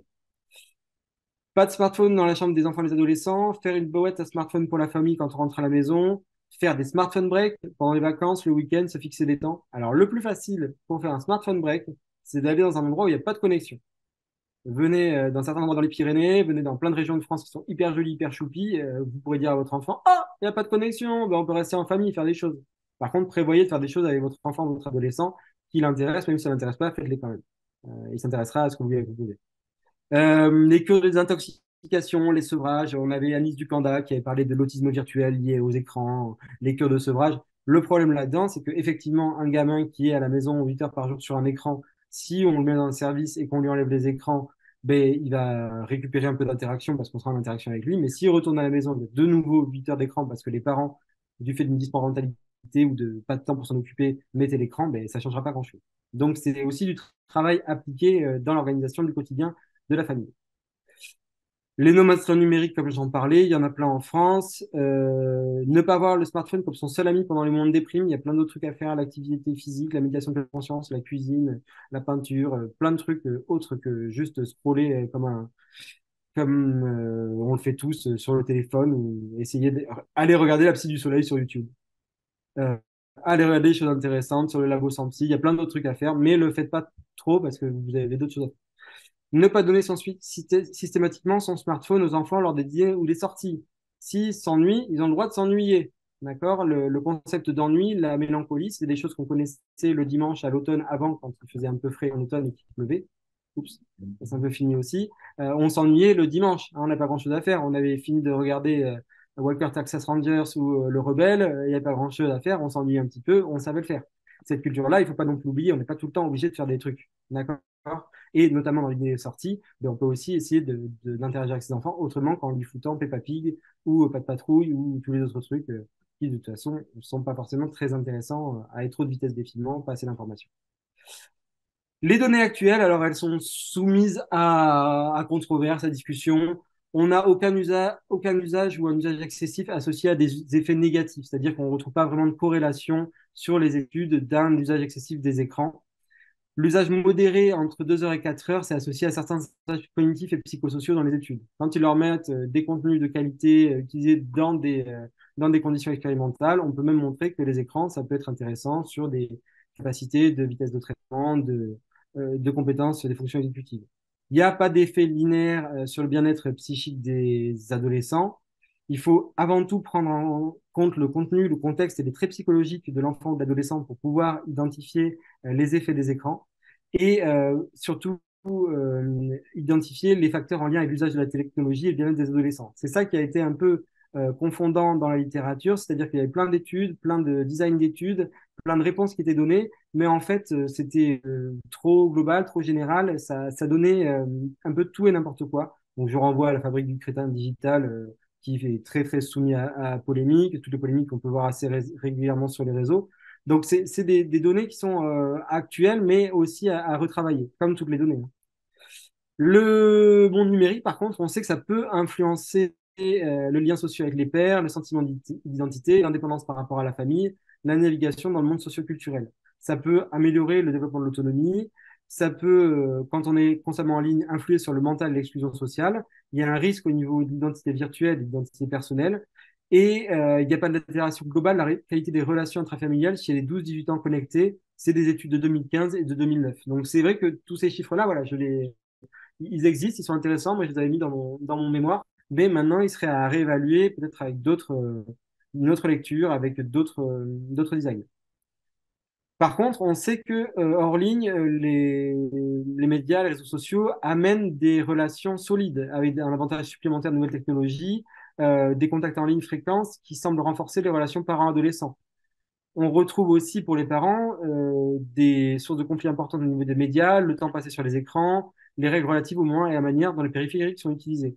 Le problème souvent des parents, c'est qu'ils ne connaissent pas ou ils ne s'intéressent pas forcément à ce à quoi leur enfant joue ou ce à quoi ils s'exposent. Donc pour Fortnite, une partie c'est un certain temps, pour FIFA une partie c'est un certain temps, pour Call of aussi. Si on limite le temps d'usage des réseaux sociaux à la maison, si on met des règles de vie comme le fait de se laver les mains en rentrant, comme d'enlever ses chaussures ou je sais pas de ne pas bouffer avec les mains, on peut aussi imaginer des règles domestiques appliquées par toute la famille qui permettent de vivre en bonne société. C'est un peu le but aussi du travail du 369 de Tisseron, qui par la suite a été rediscuté. Il y a encore des bénéfices sur, encore une fois, se faire des amis, entretenir des relations on et offline. C'est vrai que le fait que les ados qui ont besoin d'identification puissent se retrouver dans des communautés de joueurs ou des communautés de goût, ça améliore des situations qui avant étaient difficiles. Par contre, de l'autre côté, le harcèlement, il s'arrête plus juste à l'école. Comme tout est connecté, quand on se fait harceler à un endroit quand on est ado, on se fait harceler partout. Et donc, son identité, son phénotype virtuel, son identité numérique peut être complètement harcelé. Si on n'a que ça comme identité, ça fait les problèmes qu'on a eu récemment et qu'on a encore de la suicidologie chez les adolescents avec les phénomènes qu'on voit très très loin, notamment dans l'éducation nationale. Il y a un effet positif au niveau du bien-être, il y a un usage modéré, les communications online peuvent améliorer l'anxiété, isoler, favoriser de nouveaux contacts, et on a, comme je disais, des effets des jeux vidéo sur les performances cognitives, attentives, visuelles, mémoire spatiale. Donc tout ça, c'est des choses démontrées, mais souvent dans les protocoles d'études qui font que transposer ça en vie réelle, c'est pas aussi clair. Le risque majeur pour moi et pour la société avec laquelle je travaille, société savante, hein, c'est que trop de technologie, ça altère l'hyperconnexion à la vie familiale. C'est du temps volé, du temps qui est passé en ligne au détriment des autres activités. L'enfant, le cerveau de l'enfant, il se constitue dans la multimodalité, dans le toucher, dans le sentir. C'est pour ça que le bébé, il met à la bouche, il ressent, il perçoit, et c'est comme ça que le cerveau se crée. Si on reste en permanence sur un outil en 2D avec le cerveau qui est extrêmement sensible, surtout le cerveau de l'enfant et de l'adolescent, à tout ce qui est du média numérique, on se retrouve avec une multimodalité qui est diminuée. Donc un temps volé par rapport aux expériences qu'on devrait avoir d'aller jouer dans la cour, de patouiller, de faire des tours de cube, enfin tout ce qui est du développement, d'apprendre à écrire, tout ce qu'on a vu de développement banal de l'enfant. On sait que recevoir ou envoyer des messages négatifs, c'est lié à plus d'anxiété et de dépression. Donc, on a vraiment ça. Moi, dès que j'ai commencé ma carrière d'interne, je me suis retrouvé avec un ado de 13 ans qui venait le lundi pour tenter de suicide parce que le lundi matin, dès 7 heures, sur WhatsApp, il avait reçu des messages de harcèlement qui faisaient qu'en plus d'avoir la boule au ventre tout le week-end, ben là, il avait un facteur précipitant de sacrifice suicidaire.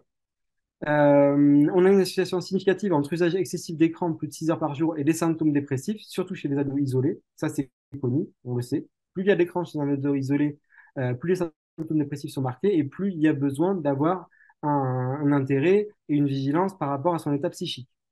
Et le média multitasking, le fait de faire du multitâche entre plein de médias, le téléphone, la tablette, l'ordinateur, on sait que ça amène des moins bons résultats scolaires en maths et en français, une altération de la mémoire de travail, une altération de l'attention soutenue et plus d'impulsivité.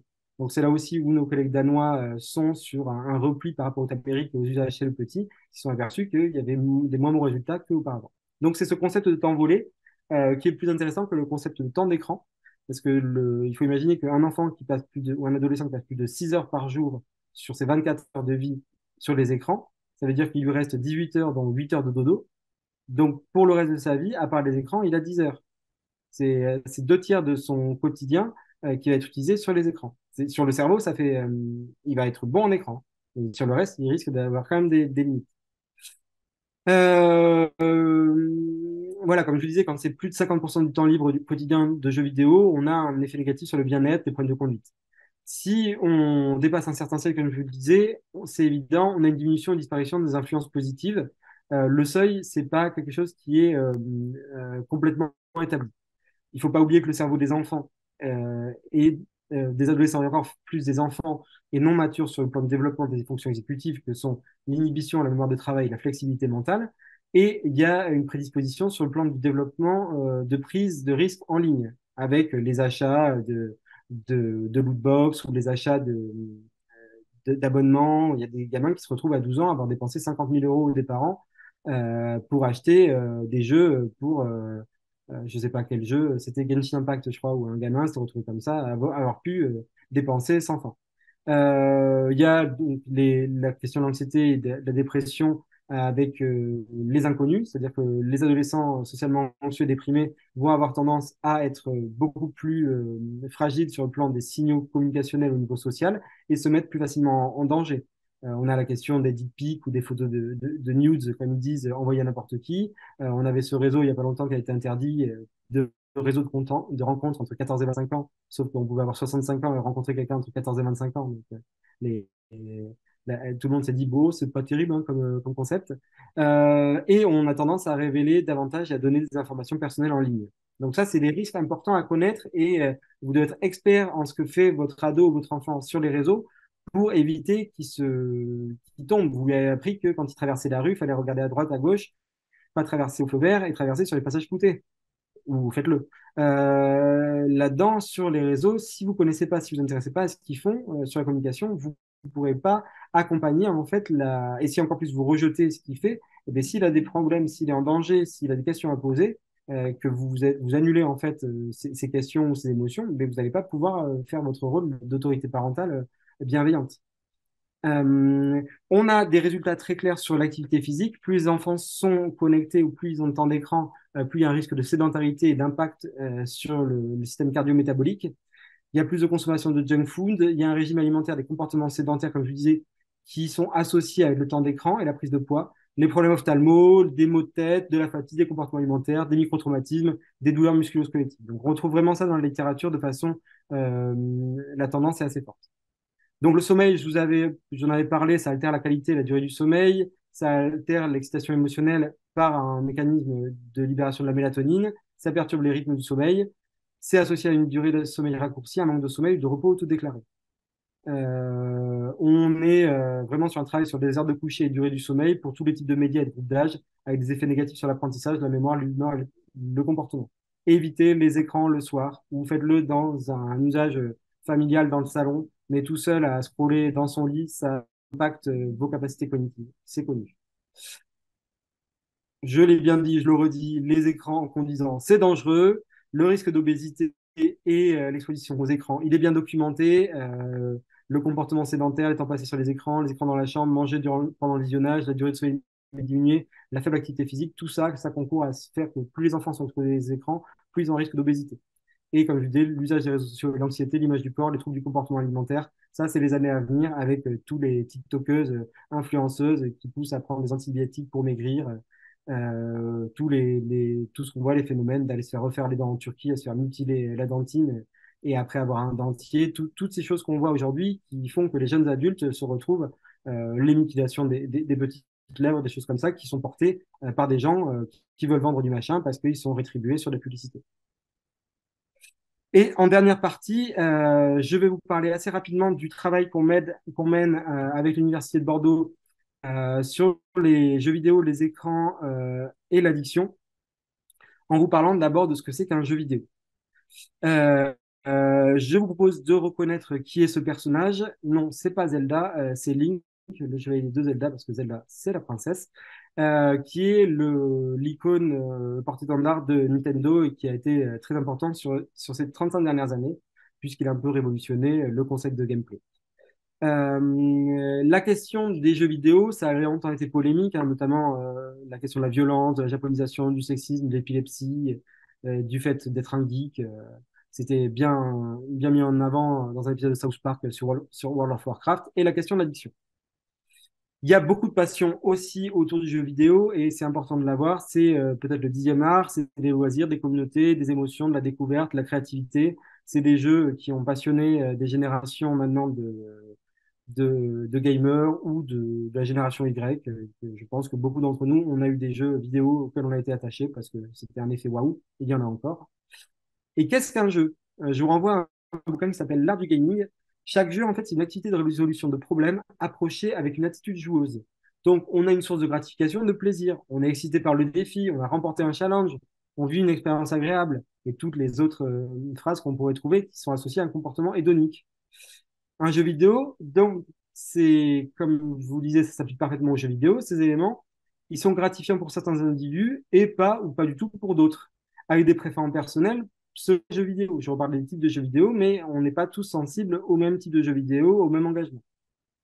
Il y a quelque chose qui est très important, et dans Sekiro, qui a été un très bon jeu narratif, la boucle de gameplay. Au début, dans le jeu, on a des signes, on se retrouve avec une information qui nous donne des objectifs, qui nous amène à mener un challenge. En cas de réussite ou d'échec, on va avoir un feedback par une récompense, et ensuite, on va retourner aux objectifs. Donc, c'est ça la boucle de gameplay qui fait que, globalement, on a à rendre un jeu intelligent. Miyamoto avait mis en avant justement cette boucle gameplay qui fait qu'aujourd'hui, un game designer, on peut l'imaginer comme un architecte, et un programmeur, c'est le charpentier. Le game designer, c'est le métier basé sur la manipulation de concepts pour créer une expérience de jeu gratifiante. À l'image de cette maison à gauche avec un mauvais charpentier, un mauvais architecte, et à droite, une maison avec un architecte et un charpentier de qualité. Un jeu qui est fait comme la maison de gauche et tout pourrave, un jeu qui est très bien fait et où ils ont pris le temps, mais c'est quelque chose qui est assez génial. Le jeu vidéo, il est régi par des concepts. Est-ce qu'il est en solo ou en multijoueur? Est-ce qu'il permet des interactions sociales? Est-ce que c'est une structure fermée ou ouverte? Est-ce qu'il y a une progression, un équilibrage? La qualité de la narration, d'immersion, les récompenses et les trophées, l'effet de surprise et la gestion de l'aléatoire, le choix, la prise de décision, les conséquences, les secrets à découvrir et la personnalisation des expériences. Candy Crush, pour le coup, il y a très très peu de ces éléments-là. C'est simple et efficace, mais c'est énorme comme volume d'usage. Tetris était très simple et a eu un usage et une des bases du gaming. Sur la question de l'histoire du jeu vidéo, c'est depuis les années 72 Pong, en passant par le crash du jeu vidéo, la première NES dans les années en 85, la grande guerre Nintendo Sega dans les années 80-90, la Game Boy qui apparaît dans les années 90 avec 118 millions d'exemplaires vendus, la première PlayStation 1 qui apparaît en 94 avec la révolution de la 3D et l'avènement de Sony, Metal Gear Solid en 99 qui apparaît comme le premier jeu avec un rapprochement du cinéma et du jeu vidéo, Microsoft en 2001 qui lance la Xbox. Il y a une guerre entre Sony et Microsoft. 2003, la plateforme Steam sur PC permet d'avoir des jeux vidéo en accès en ligne. En 2010, on a 12 millions de comptes à World of Warcraft. En 2011, puis en 2022, on a une exposition sur le jeu vidéo au Grand Palais. En 2012 et en 2013, à la fin de la production de la PlayStation 2, c'est la console la plus vendue de l'histoire avec 155 millions d'exemplaires. 2013-2014, sortie de la PS4. La Switch en 2017 est un succès. En 2019, le phénomène Fortnite, on a 250 millions de joueurs sur Fortnite qui était sorti en 2017. Donc on voit quand même une explosion du nombre de joueurs de connectés. Passé de 2010 à 12 millions de World of Warcraft, qui était quand même le jeu vidéo le plus massif à cette époque-là, à 250 millions sur Fortnite, ça fait un facteur 25, c'est énorme. Et comme les marchands, c'est des marchands, ben, ils font des pénuries. Donc, sur les nouvelles séries de consoles PlayStation 5 et la nouvelle Xbox, il y a eu des pénuries pendant le Covid et tout le monde l'a pas eu. Hein. Rendre un produit un peu rare, ça fait monter les enchères. Donc, ils sont malins. C'est un énorme business où la France se passe bien. C'est quand même 155 milliards de dollars en 2021. C'est plus que le cinéma et la musique réunis. 117 millions de PS4, 111 millions pour la Switch, 51 millions pour la Xbox One. Call of Duty, rien que cette série-là, depuis sa création, a amassé 27 milliards de dollars. World of Warcraft, c'est 1 milliard de dollars par an depuis 2004. Et en France, on a les données de 2021, 73% des Français jouent aux jeux vidéo au moins occasionnellement, tous les jours ou presque pour 55%, 51% des femmes et 12% d'entre eux au moins de 18 ans. Donc, les joueurs de jeux vidéo, la majorité du temps, c'est des hommes et des femmes. Enfin, c'est des adultes et des femmes dans les adultes. Le marché, il est de 5,6 milliards de dollars en France en 2021, avec une balance commerciale positive et beaucoup de recrutement, donc 20 000 emplois. Et Ubisoft, c'est le troisième éditeur indépendant au monde. Bon, par contre, ils ont des conditions de travail qui sont pas ouf chez Ubisoft. Hein. Ça a quand même été polémique dernièrement. Les mecs, faites un peu attention. Hein. On est en 2023 quand même. Enfin, même avant, c'était dégueulasse, mais là, ouais. Il y a des modèles économiques qui sont modifiés. Les achats en boîte ont diminué en faveur du dématérialisé. Quid de la revente, hein, parce qu'avant, quand on achetait un jeu, ben, on pouvait revendre le CD ou la disquette. Maintenant, ben, on est en dématérialisé, donc c'est le même prix, mais bref. Les abonnements qui permettent d'être toujours plus en avance sur les contenus et sur les nouveautés et sur les add-ons et sur les machins, parce que maintenant, ils font des jeux qui sont pas finis. Alors souvent, ils sont pas finis du tout. Hein, j'en renvoie à Cyberpunk qui est arrivé, c'était une bouse, qui maintenant est bien. Enfin, ils font des abonnements pour pouvoir recracher leur jeu et les améliorer. Il y a des formats épisodiques. Le free-to-play, si c'est gratuit, c'est vous le produit, c'est important à revenir comme Maxime, c'est 80% des revenus des jeux vidéo au niveau mondial. Un jeu gratuit, en fait, c'est un jeu qui gagne du pognon. Alors, pas forcément sur les petits joueurs, plutôt sur les baleines, ceux qui dépensent grave de pognon parce qu'ils ont une addiction et qu'ils ont perdu le contrôle, mais c'est ça qui génère du revenu. Les microtransactions, je vous en reparlerai hein, dans le cas des free-to-play, le fait de pouvoir acheter en permanence des trucs, des skins, des machins, des améliorations, et le financement participatif pour des jeux de qualité. C'est un phénomène culturel majeur maintenant. Je vous renvoie à plein d'images différentes. Il y a une histoire, des mythes, des héros, des langues, des textes, des reliques, des communautés, des amitiés, des conflits, des errements, des grands événements maintenant, le e-sport et un grand avenir dans les années à venir, puisque ça fait partie quand même des médias massifs. Je vais vous montrer, ne serait-ce que le fait que c'est le plus gros commerce en termes d'entertainment au niveau international. Est-ce que c'est un dixième art? C'est la question. On a quand même vu des jeux magnifiques de Tetris en passant par Okami ou par Shadow of the Colossus. Il y en a plein d'autres et ça, c'est en fonction des goûts de tous. On a vu des très bons FIFA comme on a vu des FIFA horribles. Il y a quand même le jeu vidéo, c'est aussi une culture particulière et auquel la génération Y est confrontée parce que c'est banal. Il y a des dangers qui sont connus depuis les années 90. Il y a une polémique de l'épilepsie. Les jeux vidéo, ça ne cause pas d'épilepsie. Par contre, si vous êtes épileptique et que vous passez 6 heures devant un jeu vidéo, vous risquez de faire une crise. Ça, c'est bien causal, hein, c'est bien connu. Des troubles musculo-squelettiques et de la vision et du sommeil, comme je vous en parlais par le passé. Et la question, depuis des années, de la perte de contrôle et de l'addiction. On a aussi une question qui est importante en termes d'exposition à des contenus, c'est la représentation de la violence, des armes à feu, de la drogue, du sexe. Donc, on a une société internationale, PEGI, qui permet d'avoir des limitations, des âges hein, pour ceux à quoi on doit être exposé. Mais je pense que tout le monde a des gamins de 6 ans qui jouent à GTA ou à 8 ans. Enfin, moi, j'en vois beaucoup en consultation, des gamins très, très exposés, notamment à GTA. C'est très contre-productif de condamner en bloc tous les jeux vidéo sans y regarder de plus près. Il y a des problèmes aussi qui sont importants dans l'organisation sur le plan de toxicité, du sexisme et du management. C'est en lente amélioration, mais il y a aussi une société mercantile autour du jeu vidéo. Je vous renvoie à Plague to Requiem sur le contenu narratif, scénaristique qui est vraiment de qualité. C'est un sujet récent, l'addiction des jeux vidéo après les années 2000, avec l'évolution des jeux vidéo en ligne, des smartphones et de l'audience plus adulte, plus âgée, avec plus d'argent, des modèles économiques, des microtransactions qui sont apparus, des pratiques de streaming qui sont apparues aussi, des médiatisations, des controverses. Entre 2000 et 2012, comme je vous le disais, on a commencé à avoir des études avec des qualités méthodologiques hétérogènes qui donnent des résultats disparates sur lesquels on ne peut pas vraiment se baser. Après 2013, il y a eu des propositions de critères dans le DSM-5, donc dans la Bible internationale et américaine de la psychiatrie, pour des critères de recherche supplémentaires. Donc, ils avaient déjà des critères pour dire qu'il y avait une addiction, mais comme ils n'étaient pas raccords entre eux, ils ont dit on suit pour la prochaine version. Et en 2018 est apparu par contre dans la classification internationale des maladies édition 11 un trouble du jeu vidéo comme addiction sans substance. Donc au niveau international, c'est caractérisé. Au niveau américain dans le DSM, ça attendra la prochaine version. On a donc ces critères que je vous laisserai consulter au cours de 12 mois, préoccupation, sevrage, tolérance, perte de contrôle, perte d'intérêt, poursuite, mentir caché, jouer, soulager, mise en danger ou perte. Si vous avez au moins 5 critères, vous avez un trouble de l'usage des jeux vidéo. En fonction du nombre de critères, il est léger, modéré à sévère. Cette affection a été proposée pour des études supplémentaires.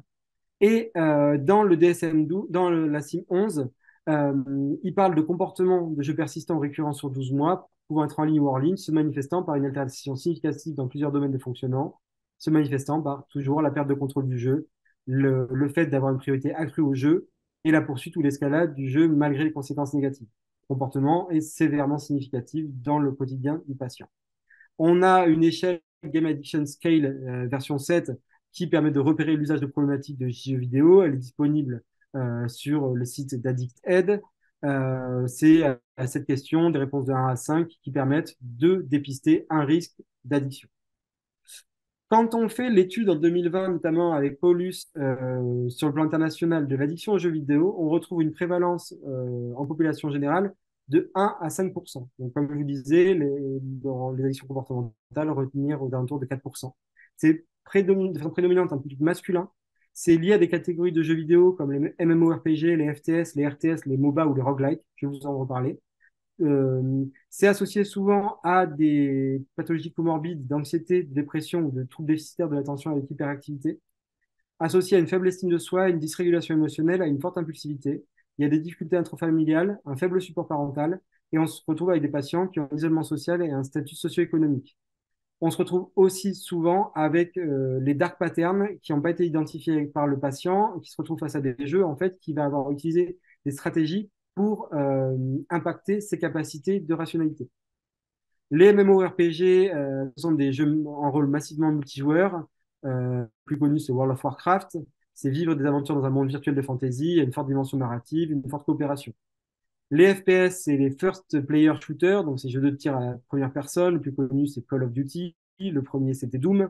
Il y a la petite variante où on a la troisième personne, c'est les TPS, jeux de tir à la troisième personne, type Fortnite, où on est en vue troisième personne pour jouer à buter des gens. Euh, les MOBA, donc c'est ceux qui sont les plus massifs en termes de e-sport, c'est League of Legends. C'est une arène de bataille en ligne multijoueur. On a une vue dessus dans le champ de bataille et chacun veut faire gagner son équipe avec une dimension coopérative et compétitive. C'est là où il y a beaucoup de e-sport. Les RTS, c'est StarCraft, maintenant c'est plus trop visité. Et les roguelikes, c'est les jeux un peu fourbes, c'est le die and try, c'est vous recommencez tout le temps le jeu jusqu'à avoir compris comment ça fonctionne pour pas vous faire buter. Le meilleur, c'est Hades ou Dead Cells, qui sont des jeux pour le coup qui sont payants et finis, où vous avez une progression et vous avez un côté aléatoire qui fait que vous pouvez recommencer chaque fois le jeu, vous aurez une nouvelle aventure. C'est compliqué, c'est dur et c'est fait pour les gens qui aiment vraiment. C'est une énigme, hein, c'est un puzzle, c'est un jeu de société. Donc ça a un intérêt quand même les roguelikes aussi pour la qualité de leur gameplay. Une question qui est très importante pour revenir à l'addiction, c'est la question du jeu d'argent sur écran et du jeu vidéo. On avait des diagnostics, je ne vous les refais pas dans le DSM-5 pour le gambling pathologique, pour le jeu pathologique d'argent, avec des critères sur 12 mois qui sont les mêmes que ceux que je cite depuis le début. Quand on a 4 à 5 critères, on a un trouble léger, 6 à 7, un trouble moyen, un trouble sévère. Ces critères qui existaient déjà, en fait, ils font une différence entre le gaming, c'est le jeu vidéo, et le gambling, c'est le jeu d'argent. Dans le DSM-5, le jeu d'argent gambling, ça implique le fait de risquer quelque chose de valeur dans l'espoir d'obtenir quelque chose d'une plus grande valeur. On ne joue pas à un jeu d'hasard et d'argent, on parie de l'argent sur le résultat d'un jeu de hasard. Donc il y a, même sur le plan sémantique, une difficulté dans la compréhension de ce que c'est qu'en fait le gaming. Puisque très rapidement, les marchands euh, ont fait du gambling dans les jeux vidéo, mais ça ne faisait pas vraiment un jeu vidéo. Le gaming, le jeu vidéo, la récompense, c'est de battre un challenge de façon ludique. Le gambling, c'est-à-dire c'est la récompense et le risque de panier un pari, ça engage une mise sur la probabilité de battre le challenge d'un jeu avec une évaluation du bénéfice-risque. Donc, à partir du moment où on joue un jeu pour avoir un certain nombre de points qui va permettre d'améliorer un tirage au sort quelconque pour avoir des compétences, on rentre dans le gambling. On n'est plus dans le gaming. On gagne des choses pour être de plus en plus compétitif. Donc, c'est à ce moment-là où on peut mettre aussi de l'argent pour améliorer rapidement son niveau de points et entrer dans une sphère en fait de gambling qui est apparentée à du jeu vidéo. Et on a des distorsions cognitives qui font que aller au casino ou aller au PMU pour acheter des jeux ratés ou pour aller jouer à la roulette, c'est pas la même chose que quand on se retrouve face à un jeu qui est soi-disant appétitif pour être avec des pouvoirs dans un monde avec un côté narratif hyper intéressant. Il y a une distorsion cognitive, il y a des cravings qui sont plus importants. Il y a l'important de voir aussi la personne qui rencontre des problèmes sur un jeu vidéo, qu'est-ce qui est le problème là-dedans? Est-ce que c'est le gaming par rapport à l'aspect ludique, ou est-ce que c'est l'aspect compétitif, gambling, d'un gain et d'un pari bénéfice, d'une balance bénéfice-risque, d'un pari? Ne pas s'arrêter au fait que du gaming, c'est pas du gambling. Sinon, ça serait perdre aussi l'évaluation fine qu'on peut en avoir.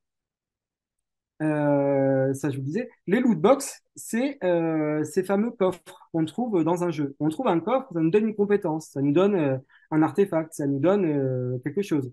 Ces loot box qu'on peut avoir au travers d'un challenge quand on s'est baladé avec Zelda au fin fond de la forêt et on est hyper content, on a trouvé un truc vachement important. Ça peut aussi être trouvé tout le temps des trucs tout pourris et devenir très répétitif, ou ça peut être des systèmes de microtransactions euh, qui sont pas forcément avec des choses qu'on veut, mais des choses qui sont tirées aléatoirement. Je ramène à FIFA Ultimate Team où on avait des packs de cartes comme les cartes Panini, c'est sympa, c'est des petites cartes pour avoir des joueurs avec des compétences spéciales, avec un système aléatoire et scripté.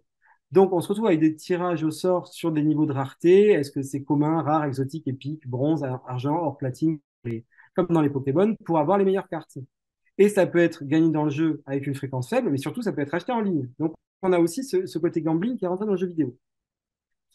Donc ça, c'était une petite question. Je vous parle d'un outil non utile, je vous en parle rapidement, c'est l'Addiction Severity Index.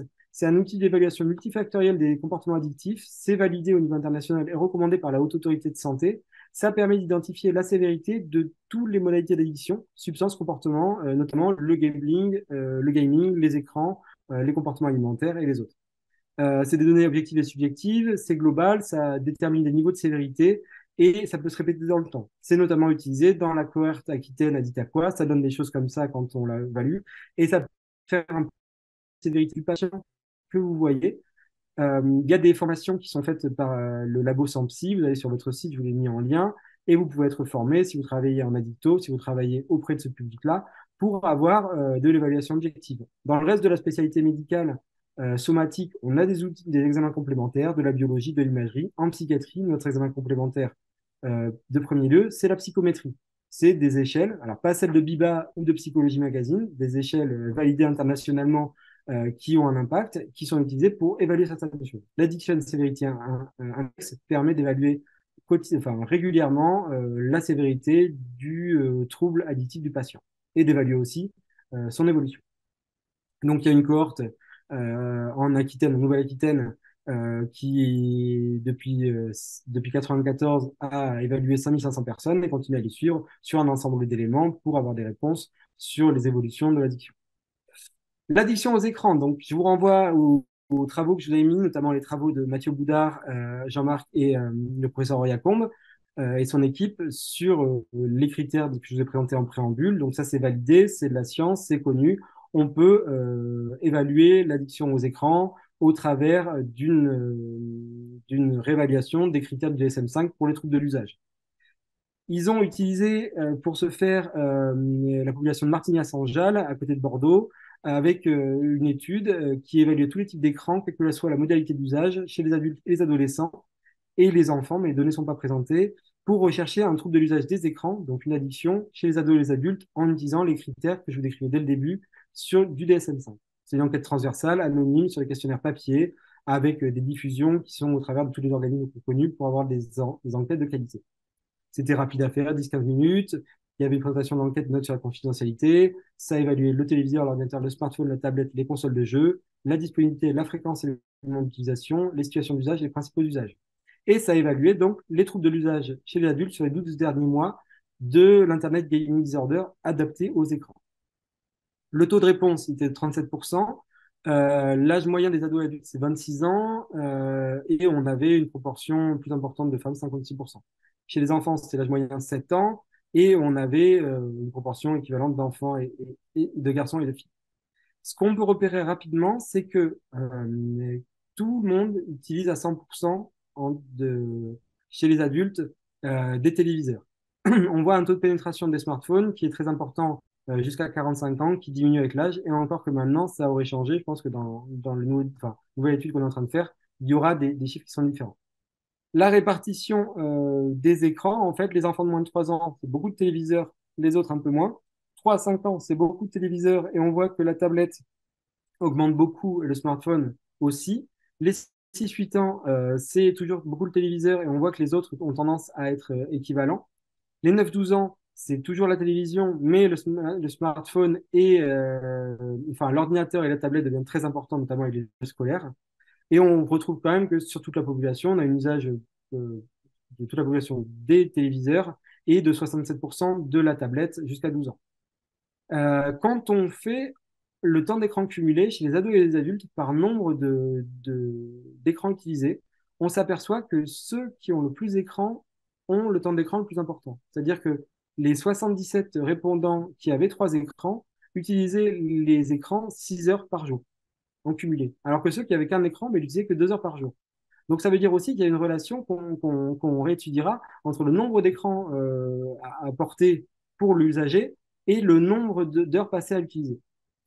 Quand on fait au moins 1 heure un jour sur deux ou tous les jours pour les enfants, on s'aperçoit qu'il y a quand même une variation importante aussi par le nombre d'écrans. C'est-à-dire que plus les enfants ont de nombre d'écrans, plus ils passent de temps devant.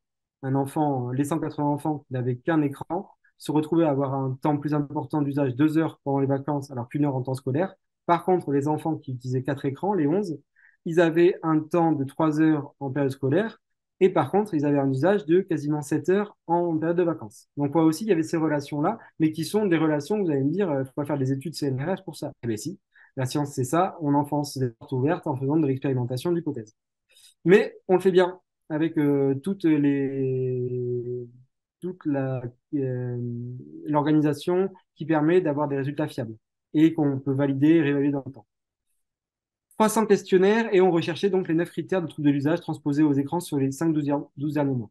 Je vais vous passer quelques diapos rapides avec les résultats. Vous pouvez que c'est de la science et des fois la science, c'est pas facile à lire. Sur les 300 personnes, on se retrouve avec 44,7% des répondants qui ont au moins un critère d'usage problématique. Par contre, sur les 300, on se retrouve seulement avec 1,7% de cette population qui a 5 critères ou plus, donc qui aurait une addiction aux écrans.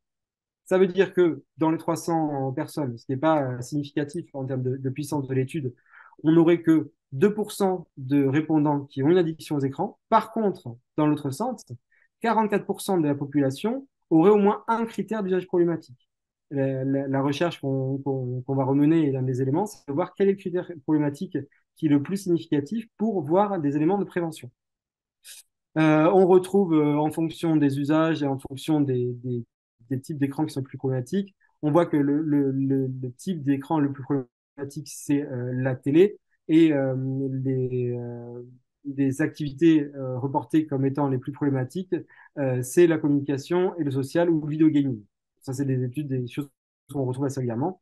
Là, je vous passe des éléments un peu plus fins sur l'analyse qui a été faite en IRT, Item Response Theory Analysis, pour évaluer les items par rapport aux données globales des autres addictions. Ça permet bien de voir, de discriminer certains facteurs comme la préoccupation et la perte d'intérêt qui seraient peut-être les items majeurs. D'accord? C'est des analyses très poussées, multifactorielles, de labo, de régression logistique, qui permettent d'identifier avec tous les facteurs de confusion les items qui, pour le coup, seraient les plus significatifs dans le cadre de l'addiction aux écrans. Donc, c'est de la science, des fois c'est intéressant, des fois c'est un peu chiant, mais c'est le début de travaux importants. Là, c'est aussi pour vous représenter qu'on se retrouve avec certains items qui, pour le coup, seraient les plus marquants. Le loss of interest, le deceive, le cover-up et le préoccupation qui seraient les items peut-être les plus discriminants, mais c'est encore à l'étude. Ce qu'on peut dire en conclusion, et puis je vais m'arrêter là pour ceux qui ont eu l'envie de suivre jusqu'au bout. Le niveau d'équipement et d'usage régulier dans l'étude, il était important pour tous les types d'écrans, pour des activités de loisirs et de travail. Donc on avait vraiment une forte euh, exposition de toute la population aux écrans. Il y a une importante proportion d'adolescents et d'adultes avec au moins un critère positif dans les 12 derniers mois. Donc, avec des critères de vigilance dans la population, ça tend à être répliqué, c'est à répliquer pour savoir lesquels le sont et comment on peut faire la prévention précoce. Les jeux vidéo ne sont pas la seule activité sur écran citée comme problématique. Donc, c'est aussi les réseaux sociaux, c'est aussi tout ce qui est des consultations vidéo. Et encore, à l'époque, on n'avait pas le phénomène TikTok, hein, là, c'était 2018. Donc, on reste quand même mesuré et modéré par rapport aux données. C'était avant l'apparition de ces phénomènes quand même qui sont massifs. L'addiction, elle est rare. Plus de 5 critères, c'est 1,7%. Mais encore une fois, on a peut-être un phénomène évolutif que peut-être on rediscutera par la suite dans le Petit du Soleil. Le diagnostic, il resterait rare même avec un seuil abaissé à 4 critères. Donc, si on passe de 5 à 4 critères, on reste quand même avec un seuil qui est rare. Tous les critères sont nécessaires. Est-ce qu'il faut ajouter un critère de craving? Ça, c'est des questions qu'on se pose en termes de réflexion sur l'organisation de l'étude. Et par contre, le diagnostic proposé, il a répondu à une bonne unidimensionnalité, à une bonne validité psychométrique et à un bon niveau de discrimination. Donc, l'étude menée par le labo est une étude de qualité qui permet à des universités françaises et américaines de valider je vous renvoie aux articles que je vous ai mis en lien. En termes de prévention et d'intervention, je finis par un peu de réduction des risques et des dommages. Il y a 3 types de conseils qu'on peut avoir pour les jeux vidéo pour réduire les risques et les dommages. C'est facile à appliquer pour les gamers petits et grands. C'est la planification des sessions, le confort pendant l'utilisation et les bonnes pratiques de sécurité. Il faut alterner les jeux et les jeux en ligne hors ligne, alterner les jeux longs et courts, choisir ces types de jeux en fonction de son activité par ailleurs, programmer sa session, fixer une heure de fin, l'alarme sur le téléphone, la pendule dans la pièce pour ne pas être happé par le jeu. Expliquer aux gens en réduction des risques qu'on joue mieux quand on fait des pauses, parce que le cerveau il a tendance à reposer sinon il surchauffe. Expliquer qu'on joue mieux en décalant pas son sommeil, c'est pas la peine de jouer toute la nuit, parce qu'en fait vous serez beaucoup moins efficient. Les mecs qui sont en e-sport, ils jouent comme les joueurs de foot de 7h à 18h, quoi. Ils jouent pas jusqu'à 4h du matin en se remplissant la tronche de Red Bull, de Monster pour essayer de rester éveillé. Ça fonctionne pas bien en termes de fonctionnement cognitif. Euh, Compter son temps de jeu hebdomadaire avec des chronomètres sur le téléphone ou vraiment avoir une automesure, comme je vous en parlais dans le début par rapport au phénomène d'addiction. L'automesure, quel que soit le comportement, en fait, c'est important. C'est la même chose pour l'asthme, la même chose pour le diabète. On mesure sa glycémie, on mesure son nombre de sifflements ou de coups de ventoline. Là, il faut mesurer sa consommation. C'est pareil pour les clubs, c'est pareil pour l'unité d'alcool, c'est pareil pour. C'est ça qui permet aussi de modifier l'aspect de sensation cognitive et de craving envahissant. De l'eau à portée de main, d'adapter du matériel pour avoir un bon sèche de gamer, investir dans les lunettes de gaming pour se protéger les yeux, ne jamais jouer dans le noir complet, augmenter la taille des textes et attention au volume sonore. Ça, c'est des règles de risque et des dommages assez simples à appliquer pour tous les joueurs. Pour la sécurité, c'est les logiciels de contrôle parentaux qui, là, vont être mis plus en avant par notamment notre législation. Ne jamais divulguer d'infos personnelles, il faut vraiment vérifier le paramètre de partage. Utiliser des cartes prépayées achetées en magasin plutôt que la carte bleue. Pour les enfants, c'est important. Quand ils veulent se connecter pour faire des achats, il vaut mieux que ce soit des choses prépayées parce que s'ils ont votre carte bleue sur leur téléphone, ben, quand ils ont du craving et qu'ils doivent absolument finir cette partie pour passer au niveau d'après et pour pouvoir être avec tous leurs copains sur la partie d'après, et ben là, vous pouvez être sûr que les 100 balles qu'ils doivent cramer, leur insuler les chanter, et tout est fait. L'algorithmique, il faut savoir que Fortnite, ça a aussi bien marché. C'est parce qu'on avait une doctorante en sciences neurocognitives à la Sorbonne de l'université de Saclay, qui ne trouvait pas de labo, qui ne trouvait pas de financement pour son postdoc. Et elle a été recrutée par Epic, qui l'a mis sur Fortnite. Et puis, au lieu de farmer une seule pierre, quand on farme une pierre, ben, il y en a quatre qui apparaissent, donc on n'a plus d'intérêt à farmer. C'est comme Mario. Mario, c'est appétant parce qu'ils ont augmenté la vitesse de défilement pour qu'on ait l'impression que ses jambes elles bougent plus vite. Donc ça aussi, c'est de la science neurocognitive qui est faite pour acheter. L'achat en un clic sur Amazon, c'est fait scientifiquement pour chanter votre insula et donc faire que vous allez acheter.